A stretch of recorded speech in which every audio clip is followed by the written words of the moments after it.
It's 10 at 3 time in Tennessee. What's up, y'all? How are you? Hope you're well. Hope everything in your life is going well here on this Tuesday, I believe it is, as I flip one page on the notebook here. There we go. That was Monday's agenda, folks. We got a new agenda today, always with the media agenda. The media agenda. Right now, the agenda is talking Tennessee athletics. Here, Wes Rucker with Elijah Nixon. Got Tom Barclay back there on the ones and twos. Fellas, what's up today? How are we? Man, I'm doing well. Wesley, how are you doing? We're today? doing okay over here, I think. It's always funny. Tuesday, I think I said this last week. Tuesday is always a fun day because we have our sports meeting at 2:30. And so we transition like right from there to here. And so it's like, oh, hope everything's working. We tested it before, but then you're right not in it, normally in here 10 minutes before, but now it's 10 seconds and here we go. And that's what Tuesdays are most likely most days, but or most weeks anyway. But that's all right. We got it settled. We're good. Had a good meeting. Now we're going to have a good show. Everything's good. I'm the dad in the car right now being like, we love each other. We're fine. Stop it. That's what I'm doing. Well, it was a quick, brief meeting, and it was pretty good. If you guys know what we do, it's just basically just talk in there and figure out what's next as we approach another new week. We usually do that Tuesdays, like Wes said, at 2:30. And let me tell you something. Aren't we happy that the bowl game is happening on the 30th? I tell you, isn't that a good thing?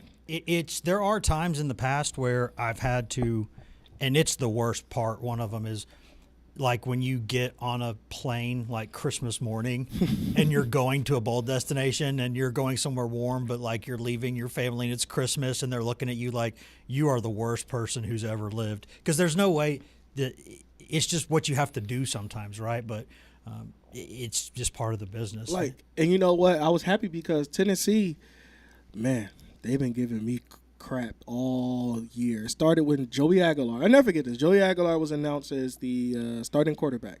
That was a Sunday night, if anybody remembers. That was a Sunday night, and it was roughly around like 9:30, 10 o'clock at night. They announced this happening. And I was like, yo, are you serious at all times a day?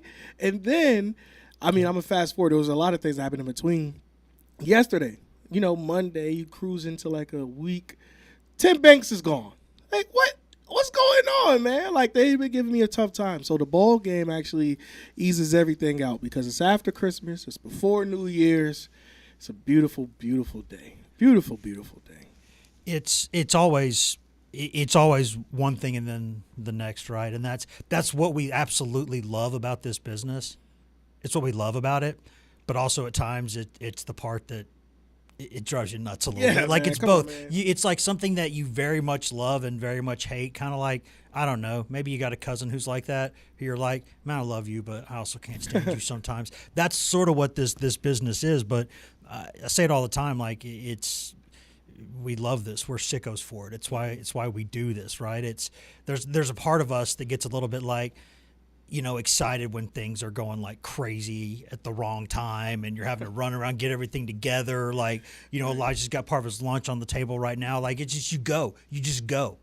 And that's what we love about it. And there's a lot to discuss on this show. We're obviously going to keep getting to Tennessee's defensive coordinator situation. There've been a couple names of interest that have popped up there that I think are good possibilities for Tennessee in terms of, if you hired them, that would be a good thing. Mm-hmm. So there's some, and if these are the kinds of names that Tennessee's really getting involved with, and that's really what's happening, that's good news. That's good news for Tennessee. So we'll talk a little bit about that. But if you remember the program yesterday, toward the end of it, we kept talking about, hey, there's something going on here, and we're trying to confirm it. But sorry to be weird. We'll talk about it if we can get it confirmed before 4 o'clock. We couldn't. But then right after 4 o'clock, naturally, because of course, did get it confirmed that Cade Phillips will be out for the season. That's not good news for the Tennessee basketball team, obviously. The junior forward has never been a high scorer. He's not a volume shooter. That's not his game. He is a dynamite defensive player. He is a guy who you throw lobs to at the rim. He's an energy guy. He's one of those guys that you kind of need. Like, you look at the production and it doesn't say what that person's role is necessarily. And he's been, if you've noticed for the past couple years, really, he's had that thing on his shoulder and they've tried to get it under control. They thought it'd be under control, and then it pops up again because he plays hard. He plays really hard, Right. and he has re-injured that thing, and it reached a point, I think, when he re-injured it recently that they took a step back and they said, okay, we're right at the line now where you could still qualify for a red shirt. And what are you realistically going to be able to do this season? Let's look at the depth on the team. Let's look at your future. Let's spread this out a little bit. I think it was the sensible decision to make. Now, again, Elijah, that takes – Tennessee still got really good front court depth. It really does. But it's not just the absolute tremendous depth that it was before, because Phillips is a lot more important, I think, than numbers suggest he is. Yeah, I agree too. I think for Phillips, first of all, it's a devastating injury. You know, like you said, they were nurturing it since last year. Well, since the beginning of the year in January. Since last season too. I mean, it's been there. Yeah. So I think that, it opens doors. Open doors for somebody like Dwayne Brown, who I think is a really good player. It's going to open a door for him and see what he can do off the bench, because Akpara is going to be your guide and for center wise, and then my man who just hurt his knee, Estrella, JP. We know they're going to be the two guys, right? But I think that when we talk about depth, I think this opened my eyes for Dwayne Brown, because Dwayne Brown actually played well against Duke. Mm-hmm. Dwayne Brown played well in his minutes that they give him. So now that just opens the door for him. And then for Cade, it's unfortunate. It's very unfortunate, because I feel like his role was really, really huge. It's like, you know, if you're coming in, he started one game, but if you're coming in for JP, you don't really see a major drop-off. Like, you know that, okay, he can be as productive as JP, but just in different ways. But same level of he could be as productive. So, but this opening door for Dwayne Brown, and to see what he can do offensively and defensively with the team. But you just hurt for Cade, but you know the show got to go on, right? So you got to see what you could do, especially with SEC play coming up pretty soon. Yeah, and they're just different kinds of players, right? Like it's. Dwayne Brown is very athletic. You watch him run around, he's athletic, but Phillips is just more, I guess, explosive in some ways, like in terms of the twitch, in terms of, you know, he and Akpara get up to a different level to throw those lobs down. I mean, they are fast risers, high risers, and they soar. And Phillips he'll get physical with you, but Brown is a little heavier, and he probably has a little more mass in there to be able to bang. And what I really like about Dwayne Brown, and I say this, and it's funny because I need to ask Rick Barnes this question, because sometimes I'll think something about a guy or about the game, and Rick Barnes will say something that's the complete opposite. I'm like, I bet Rick Barnes is right and I'm wrong. Just that's like my general thinking on no one's infallible, but if you and a Hall of Fame basketball coach have a difference of opinion on something schematically within the game of basketball or fundamentally, let's just say the Hall of Fame coach is probably the one who's correct. So I need to double check this. But when I look at Dwayne Brown, I look at a guy who knows what he is right now as a player. And I don't think he tries to get outside of that. And as a freshman, that's so important. Because as a freshman, you're thinking about development, right? I mean, if you're Nate Ament, you're thinking about, like, I'm going to be in the league next year, right? But, like, if you're Dwayne Brown, you're kind of a classic college player where you're going to take a few years, become a project to get where you want to go as a player and all that.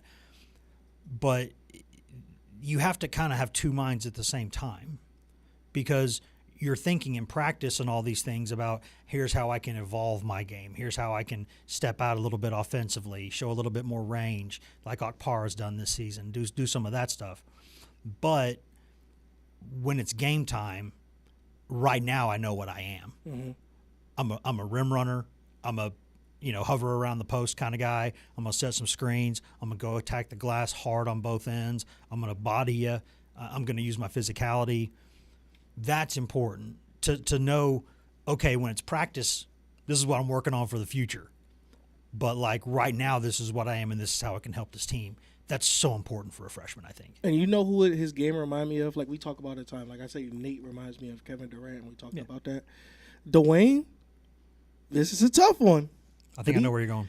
Gives me Ben Wallace. Oh, see, I was thinking a little bit of almost like a Zebo in some ways. Oh too. yeah. You know, Only kind of. thing with Zebo had a mid range. I don't know where Dwayne Brown if he I he has think he has a he mid-range? can do that. Now, it's not going to be it's not like a polished mid range game right now, but the shot clock's going down. He can sit there and take a shot. Like, you know what I mean? Like Yeah. it's like when you watch Akpar do it. You're like, oh, you do have some touch. Like you're not hoping, you're not heaving and hoping. You know what I mean? Like Yeah. you're not doing that. So I like that, but I think there are times where, for instance, like there will be a shot that Cade Phillips would swat that I don't know if Brown's going to get up there and go get.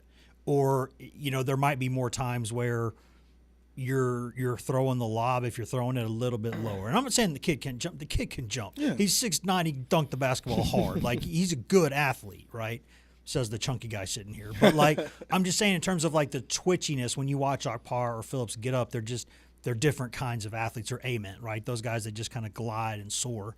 And he's not one of those. But he can bang. And if you play him with somebody who can stretch the floor a little bit, like an Estrella, now maybe an Akpara, right? Like certainly an Ament if he's in that situation at times. Like you're pairing him with somebody who can stretch it out a little bit, then he can do what he does, and now you've got a nice 4-5 situation there. And that's why I think his role fit, because I feel like Dwayne he can do the dirty work. You're not asking Dwayne to go out there and be JP, go to the wing and get a couple buckets like that. You're not asking him to be Akpara and things of that nature. I just think that this is the time for Dwayne to do the dirty work. It's time for him to do the dirty work. I'm trying not to laugh over here. Keep talking. I'm just laughing because I accidentally with my with my tea/bourbon cup I over saw here. that. I mean, we all saw that. Like I saw that, and then I'm just looking at Tom just back there. He's got a look that's like I'm smiling, but if you were with arms briefly reach, tempted to take your camera there just for a second, like to show that off, but because I thought better against it. The look that was on Tom's face was like it was equal parts like, one, that's funny. Two, if you were within arm's reach, I would hit you right now. The reason why I was kind of like smirking there is because your reaction to bumping your ice cup there was pretty classic, to be honest. But go on. I'm sorry, Elijah. Go on. If you're wondering why I'm just sitting here laughing, that was why you heard laugh about an ice cup hitting the microphone. You heard the clang. You had to have heard the clang. Stuff. You had to have heard it. But anyway, go on. But that's how I feel. I feel personally that he could play really well, and I think that Dwayne is going to do the dirty work. I think that's going to be his role for the rest of the year. And I just want to see if he's up to the challenge because, like I said, Rick's not going to ask him to do the other stuff to me. He's not going to ask him to do too much of the other stuff. And he proved himself to me. Like against Duke, I know I keep saying Duke, and I know they play Kansas. I know they play Syracuse. I know they play Houston. But Duke, to me, is a team that is going to be there at the end. And Boozer's a dude. Boozer's a dude. So with his measuring stick in that game was like, okay, that's his ceiling. Like, with the way how he played in that game, the offensive rebounds, the defensive rebounds, the way how he was getting up and down the court, I'm like, that's your ceiling. You can go, Dwayne. Like, I think you're a guy that can go. And if you're coming off the bench, I don't know if the 6th or the 7th guy, I don't know what the rotation is for Rick right now. Depends on who he hates the least that day. Usually is what it comes down to, if I'm honest. Whatever your number is for the rotation, I feel like he can give you great quality minutes in two halves of basketball.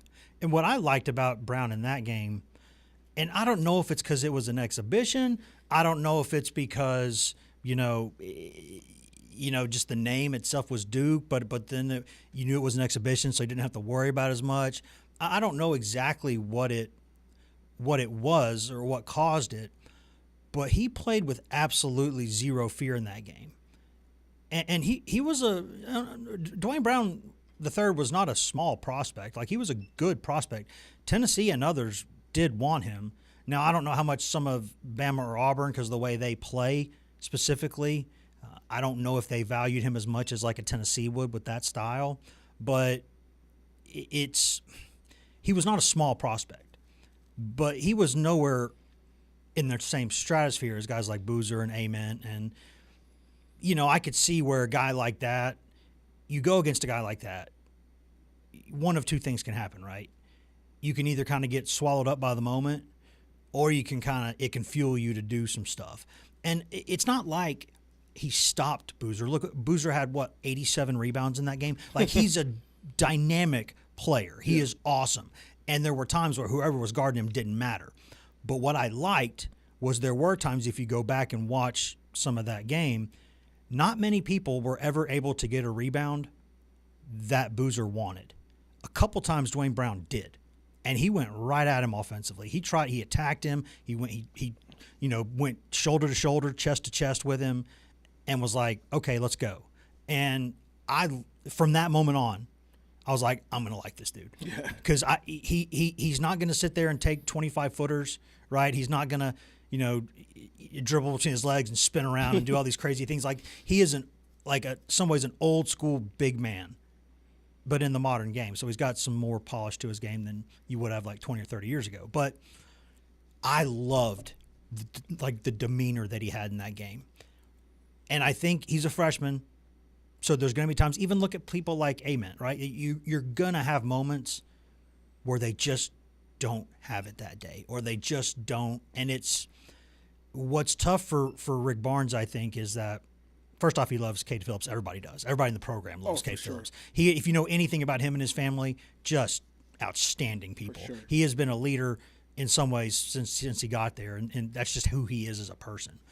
But and you see it in the quotes that the statement Barnes put out about him, talking about how important he was to everybody. But what you like about Cade Phillips is that for the most part, and now that he hadn't been playing well lately, and now people know why, because that shoulder been flaring up again. Mm-hmm. But when he wasn't really, really hurt, you knew what you were getting out of him. Yes. And as a coach, this is why it's all the time. It's they ask coaches, why are you playing that guy when the other guy could be way better? Mm-hmm.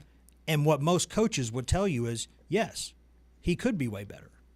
He also could be way worse.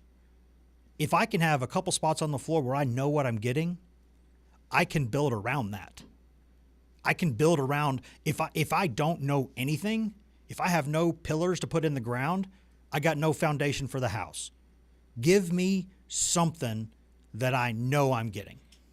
It doesn't have to be the absolute biggest thing. It really doesn't have to be. It's just, but it's got to be a couple guys at a couple spots at least where you know I'm getting that. So here's the 4 guys I'm going to put around him when he's out there.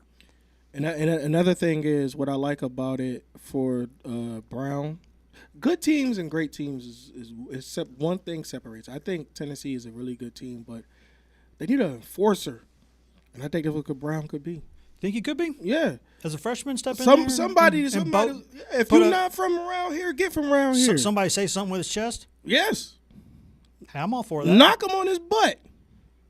He's big enough to do that. And, what I like, though, is that even though he can be a little erratic and he's never – I hate to say never or always. I don't like those words. But I don't think that Jalen Carey's ever going to be a consistent, you-know-what-you're-getting everyday guy. Mm-hmm.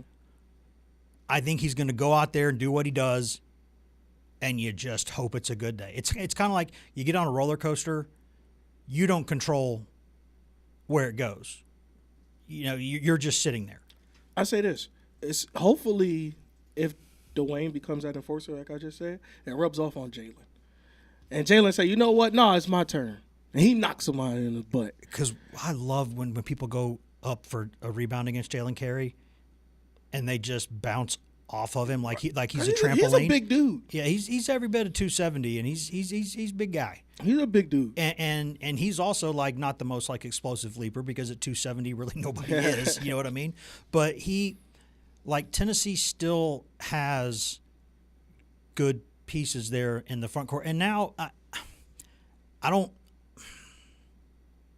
You have to be careful how you say these things. Sometimes you do get addition by subtraction in terms of it sharpens everyone's mindset or sharpens everyone's role.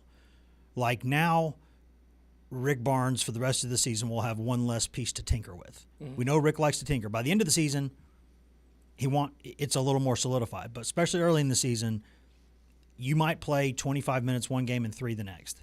And that's just kind of how it's going to be, because he's trying to set a message. He's trying to figure out what his rotations are. He's trying to figure out who he can trust, who he can't trust.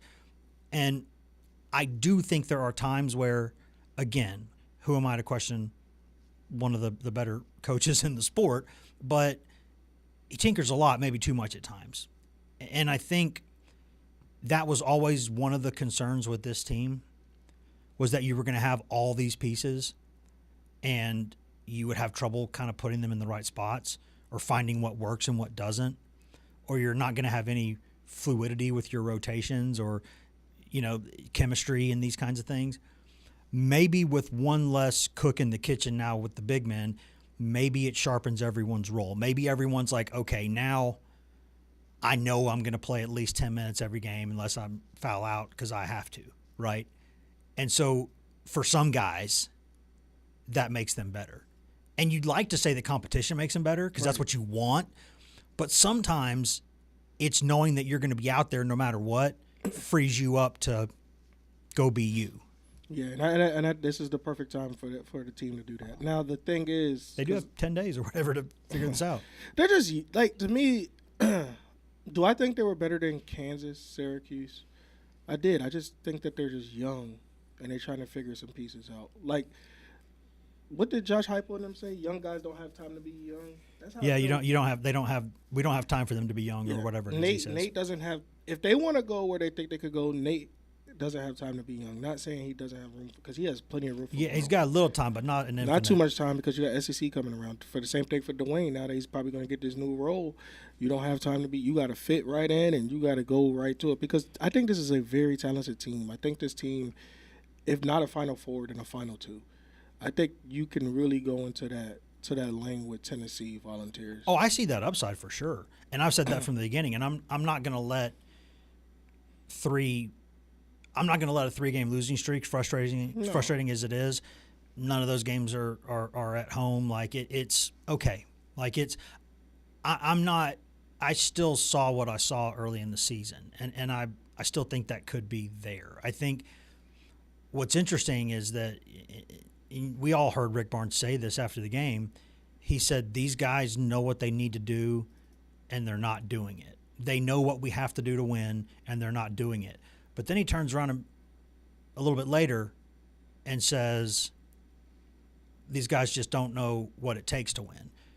And so I'm trying to parse those two things together and be like, okay, it's got to be one of them. I don't think it could be both of them, but sometimes you just get that stream of conscious with Rick, and it's kind of fun. You just go on a ride. But I think I understand kind of what he's saying in both ways there, even though they're contradictory in a way. Like, I think he sees what they can do. Right. And in his mind, I think he knows what they can do. And I think he's, to this point, he and the staff have not gotten this team to understand just what they can be. It's like the scene in Moneyball, the movie, which I don't think was in the book. I think it was just in the movie. I think they added this just for the movie. But I have to go back and read it again to be sure. But when Billy Beane walks into that A's dressing room when they're all struggling, and he's like, you guys don't know you're a winning team, but you are one. So go play like one. Because he was sitting there, they had done the work metrically on paper and been like, we know what this team should be. We see it. We see it here. And we're not getting it there. So what do we need? Time. We need time to show that, and we need them to be more confident, basically. And so you try to find ways to do that. And, Rick's more stick than carrot. He just is. That's just how that's how Uncle Rick is, right? I mean, that's what he does. But if these guys can battle through that and find out that he's right about them, I think they're okay. But no matter who's playing and who's not, let's start with very simple things. Let's throw the ball where you're supposed to throw it. Let's catch the ball when it comes to you. Let's keep the feet in bounds. Let's do those three things first. If I'm sitting there talking to the guys, again, I'm 0 wins and 0 losses as a coach, but 0 wins. But I would start the conversation with, guys, listen, let's be where we're supposed to be. Let's throw the ball to the chest. Unless you're throwing it for a lob, then throw it up for a lob. Bounce when you need to, chest it when you can't. Do what you got to do. Throw the ball where you're supposed to. Guys, catch the ball before you shoot it or pass it again. You first have to catch it. So, hey, let's sit here and throw some passes to each other. Mm-hmm. If I need to make my point, let's sit here for 30 minutes just throwing passes to each other. And if you drop one, we're starting again. Yeah. You're going to sit here. It's not going to make you tired because you're just sitting here catching passes. But you'll sit here and throw passes to each other. And if anything but a bounce pass hits the ground, the clock starts again. You got to do this for 20 minutes or 30 minutes. No ball's hitting the ground. Let's do this until you guys understand. Catch the ball. So it's funny you say that. And then make sure your feet are in bounds. I know it's easy to say when they got clown feet. Some of their – you look at some of their shoe size and you're like, that's like 3 shoes for somebody else. So it's hard sometimes to make sure you're behind the 3-point line but in bounds in the corner. It's not easy to do that. Plus you got a guy who's trying to push you out of bounds. So it's not quite as simple as we make it sound, but let's start there. It's funny you say that. My dad, he used to do stuff with when we get in trouble with different punishments, and one of them, his favorite was go run a hill until he get tired. Nice. How is he getting tired if he's not running his hill? Right. It's tired to watch it. It's mentally exhausting. You get hungry. You get thirsty. What if it's hot outside or cold? You don't want to stand around when it's cold. No, man. You can get numb. I couldn't stand that one. It was the run the hill till you get tired, the monkey crawls around the house. You got to go like this and walk around for a couple minutes. Couldn't get it wasn't the best. I mean, I think there are times where with the team, you can even do things like, you know what we're going to do today? We're going to practice putting our uniform on. Here's what we're going to do. We're going to stand around. Everybody, is your shirt tucked? Because now you don't have to tuck them anymore, I guess. But just for the sake of argument, let's say you still got to tuck it. Yeah. Is your shirt tucked? Are your shoes tied? Do your socks match? Do you have on the right shirt and the right shorts? And people are like, why are you doing this? Because everything matters. If we can't do these little things right, how can we go out there and run this complex offense? You can't even look at some of you can't even get your uniforms on right. Do you understand what I'm talking about here? Details. That's where it, and then from that you graduate to, we're going to throw passes until for 15 or 20 minutes the ball doesn't hit the floor. And we're just going to do that until this is why you do these same. It's why you do these same drills every single day. For football teams, especially the ones who run the mesh and RPO stuff, they practice that every day and they never want it on camera because it is such a staple of their offense that you have to be able to do it without thinking. You have to just instinctually know, oh, I got to go here. I got to go there. And in basketball, it's why you run those kind of transition drills every day. You're going up and down, you're throwing the ball. It doesn't touch the ground more than once. Get it end to end, 3 guys, put it in the bucket, never hits the ground. Right. You do these things all the time because you have to be able to do them when there's pressure. You have to be able to do them when you're tired. You have to be able to do it when you're having a bad day.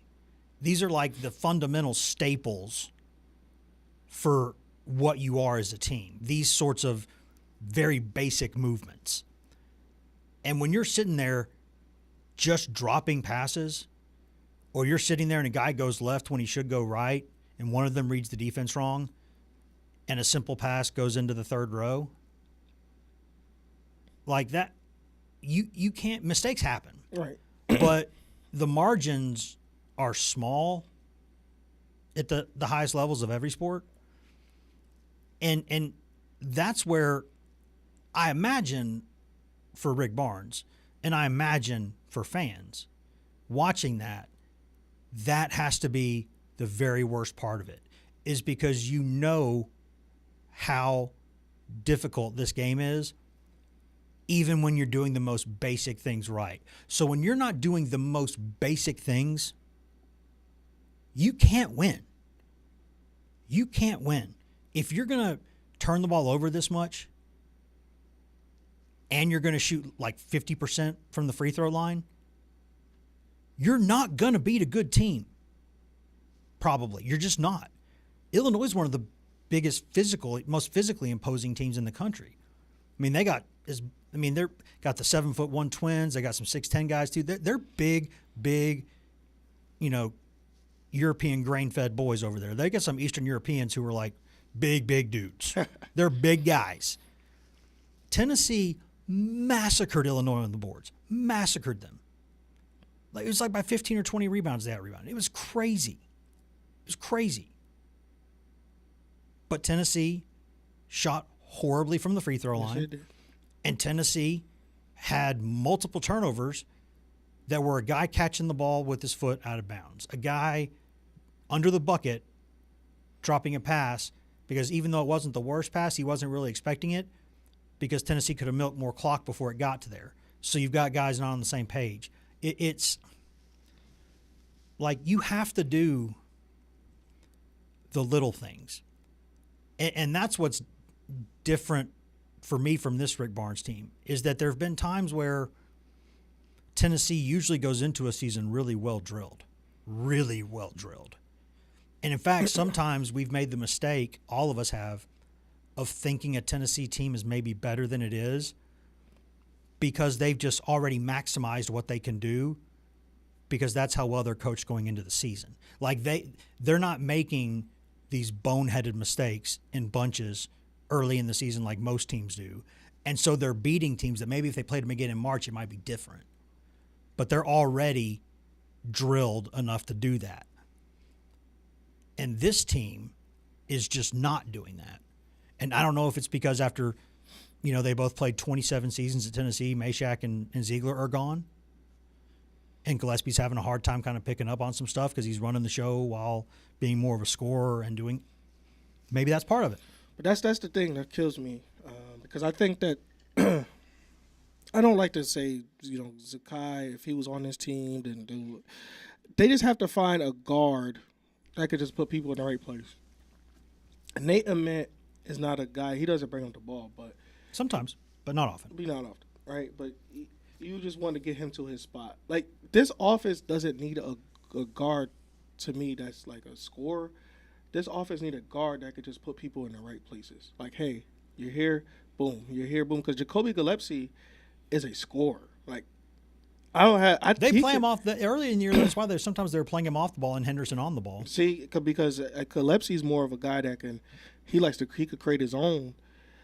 I'm not saying he can't create for others, but I just think he's more of a guy that can create his own than to create for others. They just need somebody who's just – I'm not looking to come down there and find my own shot. I'm looking for, okay, Nate wants to be over here, boom. Jacoby could be over here, boom. Okay, Akpara, I see you here, set the screen, and I can get you a little alley here. That's all. That's what the offense is missing. Somebody who could be a floor general and getting people into their favorite spots or their good spots and just going from there. Because I think Tennessee has 4 guys that can give you 20. But they just got to find one guy who can give you 20 assists. If they would, I think there are times where with Ziegler, and I'm not saying anything. It's hard to say anything with Ziegler was taken for granted because Zakai Ziegler is one of the more popular, beloved players in terms of how a fan base feels about a guy. He's at the high end of one of the most beloved guys I've ever covered in terms of how the fan base sort of felt about him. So I don't want to say that there's anything about him that was undervalued or underappreciated. But everybody could see like, oh, look at all this stuff he's doing defensively. Right. And even more so than like you didn't have to go deep into the efficiency numbers to just watch the game and say, oh man, that guy is just crushing the other team just with his defense. He is taking their will to live as a defensive player at the head of the snake, hounding their point guard for 94 feet, yelling at him, buzzing around him like a fly on like a hot day. You know what I mean? He's just there all the time, and he's creating havoc. You can't get lower than him, and you can't be quicker than him, and he's just gonna be there. And if you try to run over him, he's gonna stand his ground, and you're gonna get called for a charge. Like he's got an answer for all of these things, and he pops up because you can't see him coming. You know, it's like I got a corgi at home. Like they're like that. Like they come around from the side, you can't see them coming. They're low to the ground. You can't see them.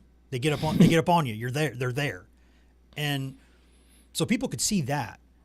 But I think if there was something people didn't see as much with Ziegler, it's the fact that the offense ran how it was supposed to be run.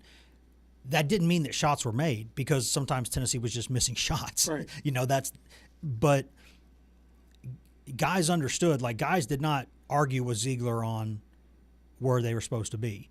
If you threw a pass somewhere, if Sakai Ziegler threw a pass and it went out of bounds, it's because somebody else was in the wrong spot.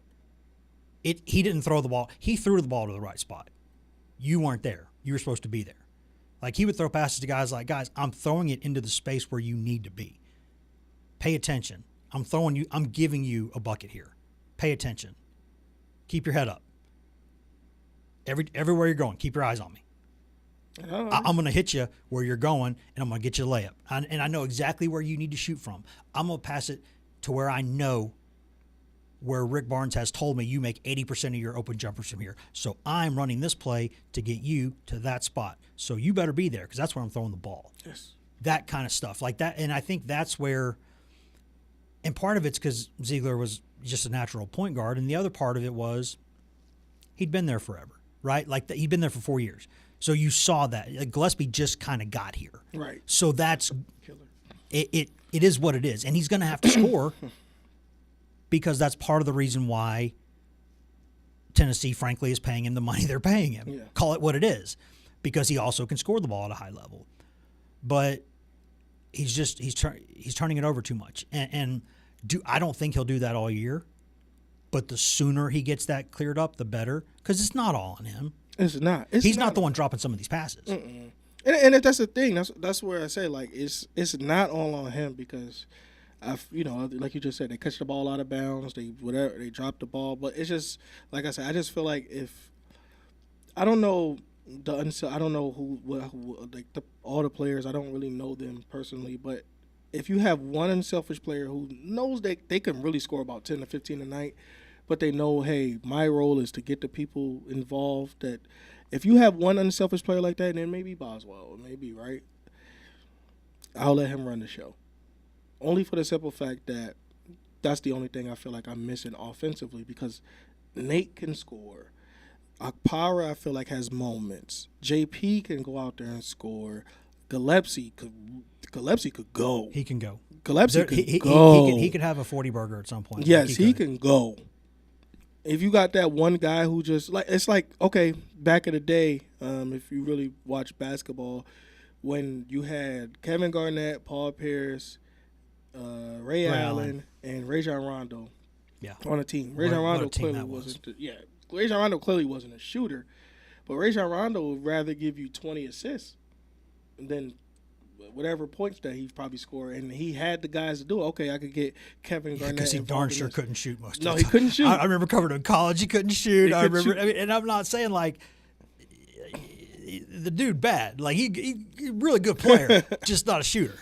But he could get the offense going. Yeah. If you can get the offense going and get the other guys going, that's a dangerous trait, and that's the only thing I say about Tennessee. If they could get somebody like that, and hopefully it's Boswell, I think they'll be right in the right direction. Or maybe Amari. Yeah, he's still kind of sitting there as a wild card. Like there's games where he might be one of those guys who sometimes he's playing 18 minutes and sometimes he's playing more like 8 or 7. Maybe just kind of depends. But he'll play some defense. He doesn't look super twitchy, but his arms look like they're 15 feet long. Like he just gets involved in stuff, and he can rip the ball out of there. He can poke it out of there. He knows how to play defense. He takes pride in his defense. And, and if you leave him open, he can put a 3 in between your eyes. So, yeah, I like what he's doing as a player. And I think with some of the sloppiness, one of the reasons why I do think it will get better, first off, Rick Barnes will not tolerate it. He will put he'll find whatever they got and put them out there for 40 minutes. I've seen him do it. Play guys that he's like, at least they're not going to turn it over. They're going to run the offense. I'll put a walk-on out there. He'll do it to prove a point. He will. I've seen him do it. But I think as Gillespie gets to know his teammates more, I think some of this stuff will clean up. And I also think, and this is what I like that Barnes is doing. There's a lot of things even though the results haven't been great for the past week, I like that for the most part he is letting Ament play through this stuff. Because there's no version of this Tennessee team that's as good as it can be without him being him. Exactly. And without him being what you think he can be by the end of the season. Exactly. And it's not – Rick Barnes normally – I've seen this, especially with young point guards. But one time you catch the ball with your foot out of bounds, one time, you're not playing for the next few minutes. They know it, and they know it. As soon as they make some mistakes, you'll see them immediately start going to the scorer's table at the next whistle. They know they're coming out. They know they are. And that is an old school way of teaching people using the bench. It's like that old Bob Knight, when you sit somebody on the bench, that the force of their butt hitting the bench sends those waves up to the brain that let you know you're doing something wrong. Basically, is a horribly summarized way that I just put his quote. But that was the general message. Is that's what it was, and he said it much more eloquently because he's a smarter guy than me. But I like with Ament, and there's been times where he's taken him out for a couple minutes. But he's done it more often when it's like, one, the kid's tired, or two, he did not take an open shot. Because he's like, no, I don't care if you're 0 for 10. That's a clean look. You need to be taking it. That's going to start going in. And it's frustrating now. It's really frustrating because his turnover numbers in some games, you look at them and then you look at what they're actually doing. It's got to be nearing double digits of times this season where he's caught a pass with a foot out of bounds or drifted out of bounds on one of those. It's got to be nearly that many. It's wild. Or just zigging when he should zag, or not on the same page with a teammate. And these are things that a lot of players for Barnes would get benched for. But he's letting Ament, for the most part, play through him, and I think it's absolutely the right call because – I mean, we say it almost every day here. You treat everybody fairly, but you don't treat everybody the same. You need this guy by the end of the season to be like the number 3 overall pick that he can be. You need that. That's why you brought him here. That's why Reebok's already signed him to a lucrative shoe deal, and why he's wearing plain all white Nikes with no paint anywhere on them, no more, because he's a Reebok guy, but he. You got to keep the check. He's got to wear a swoosh, but ain't nobody says it's got to be a bright one, And business, man, smart. But you invest all this in somebody and all this time and all this effort and frankly all this money.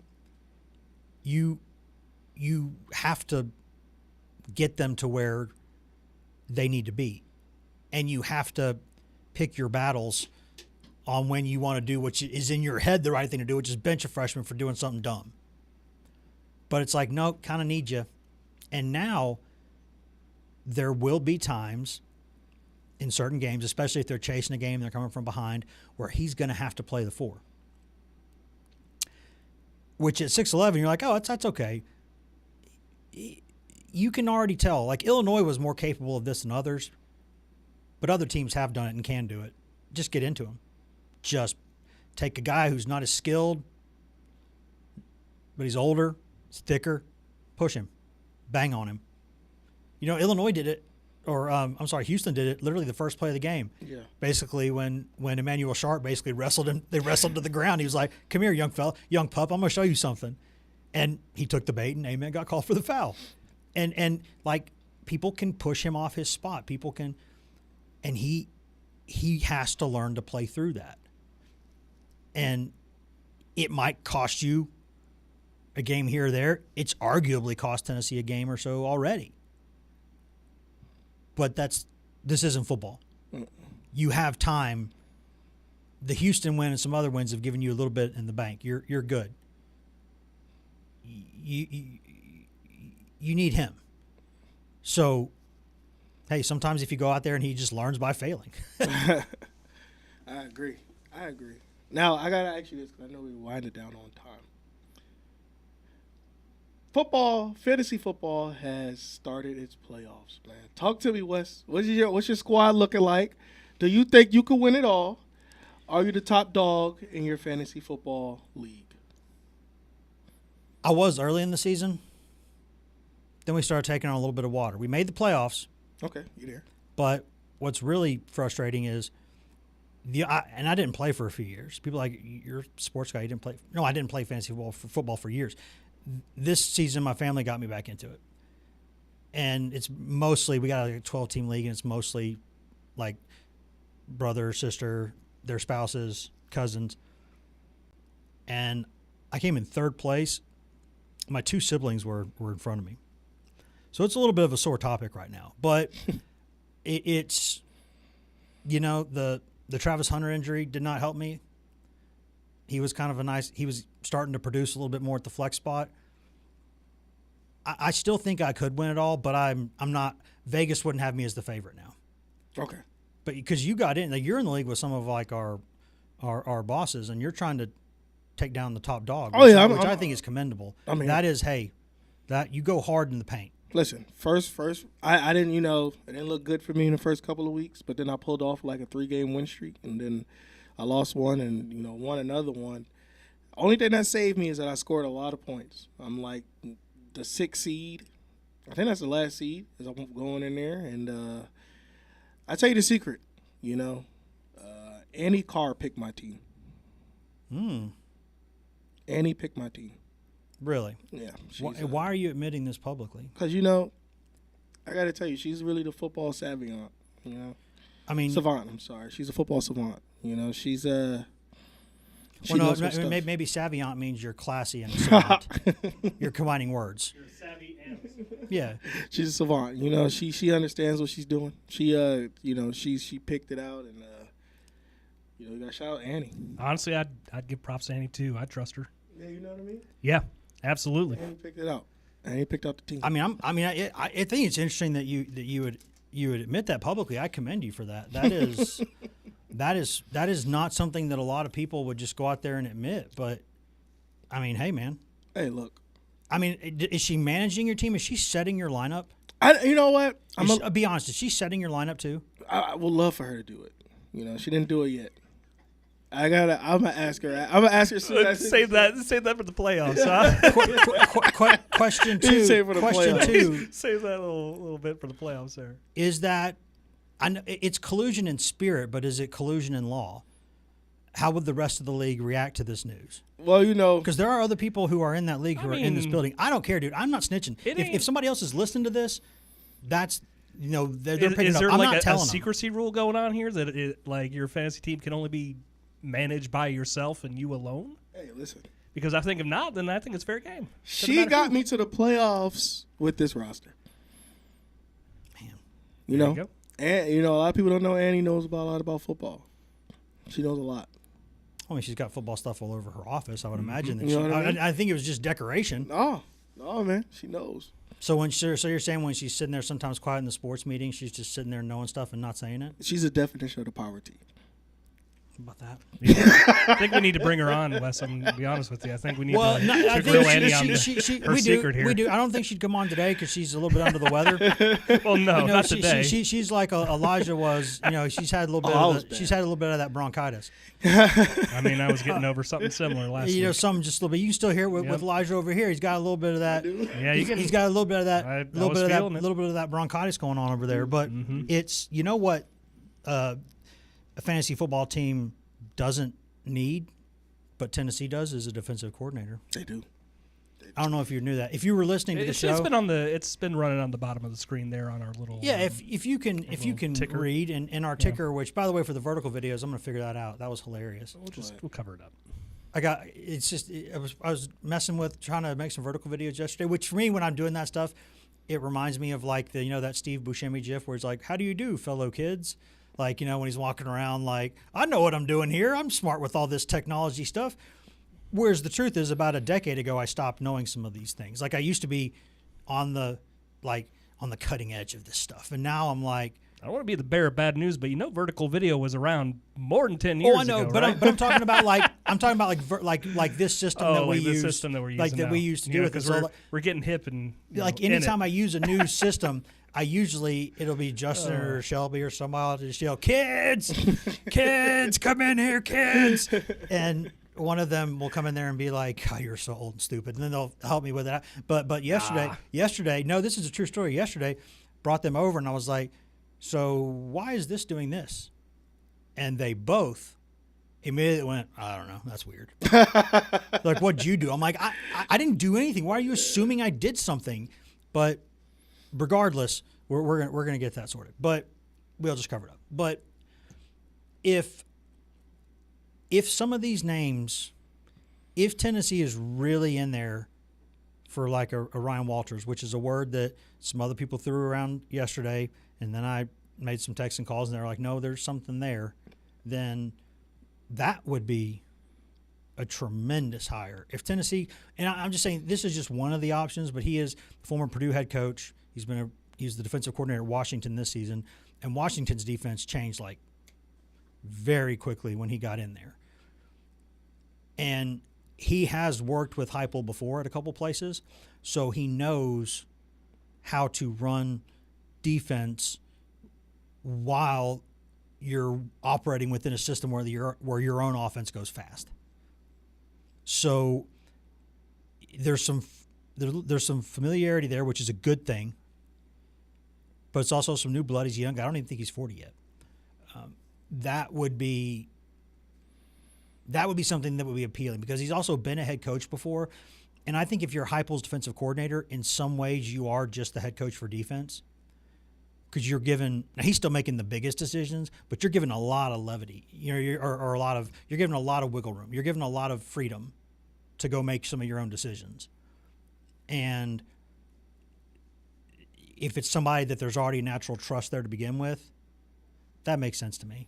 Because this is a big year for Heupel. So for sure. And I'm not saying that he has to know the person he's hiring, because that's not necessarily true. Normally, if you can get somebody to vouch for somebody you trust to vouch for the guy, then that's usually enough, because these people trust each other on that level, like to the nth degree.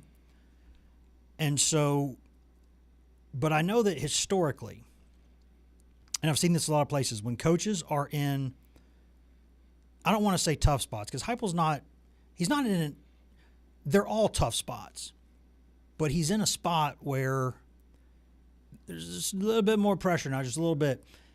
And historically, the people that I've been around tend to go with somebody they know in that situation, because they think if I'm putting this all on the line, if that's a possibility, then I got to have somebody I know at least a little bit. I got to have somebody I know at least a little bit. Yeah, and I'm happy you said Ryan. I didn't look at none of his stuff schematically. Like I did some interviews, like searching with interviews and stuff like that. And what I really like about him is because I believe defense is like 90% confidence, and then 10% knowing where you're supposed to be. Being where you're supposed to be. Because I'm be honest with you, to me it's no tougher position than somebody who's running backwards full speed to somebody who's coming at you full speed. Like that's a tough position if you're a safety or a corner. And then linebackers, how confident can you be that you're the baddest person on the field? Along with the defensive line, you got to feel like you're the baddest person on the field. And I feel like when you talk to, or when you saw Ryan post games or any type of pregame interviews, it was like he was installing that in people. And I think that's number one for me. The number two, like I didn't see anything schematically yet. But a lot of people praised him about his scoring defense, of how he can get turnovers and score a lot defensively. He'll load the line a little bit. He'll mix it up front. He's not afraid to use 5-down linemen. See, yeah. And I think he tries really hard, as far as I could tell, to kind of blow up plays before they start. And if you put more guys on the line, it usually gives your linebackers a little more freedom or a little cleaner lanes to operate in. So everything you do in football, if you give, you got to get. Like that's right. There's no perfect setup, but I like some of the concepts I've seen from him, and it could be something where he's so he can just use whatever he's got, which you have to. You have to do. You have to do. You have to do it, especially in college. You got to find a way to get your best 11 out there. And you don't know who it is, but you know at the same time you got to make those guys look like geniuses in the right spot. I mean, because at the end of the day, I know a lot of people be like, oh, 5-star, 5-star, 5-star, but a lot of people get a lot of 3 or 4 stars, and if you can make that 3 or 4 star look like a 5-star, you're a really good coach. If you make them 5-star by draft day, that's good enough too. Yeah, like you're a really good coach if you could do that. Like, so at the end of the day, again, like I said, I didn't see anything schematically yet. I know some other guys that they're looking into, but I'm just waiting to see how it all pans out, and I want to do more research on this guy too. And we are, and the reason why we mentioned this right before we step out of here today is because, well, we talked a lot about K. Phillips today, and we'll see but what's going on there, and we'll have more basketball to discuss throughout the week. But I think we'll probably, if nothing else crazy happens, shift back more to a little more football tomorrow. And if Tennessee hasn't hired its defensive coordinator by then, we're going to need to be able to give you more names. We're going to have to tell you where to be looking, who to look into, who do you support, or who do you not, who you picking up the pitchforks for, and who you trying to send the pitchforks at. You know what I mean? Like we'll get you pointed in that direction. Actually, we won't, because you do what you want. We just tell you what we think. We don't tell you what to think. I don't tell Tom what to think. I don't tell Elijah what to think. I don't tell anybody what to think, except for my kid. He has to do what I say. Nobody else has to. But thank you for being here, Elijah. Thank you to Tom for hitting all the buttons today. We'll have a lot more fun tomorrow. Got a big week coming up, so more stuff to discuss tomorrow. Most importantly, thank y'all for watching. Thank y'all for listening. We'll see you in about 23 hours.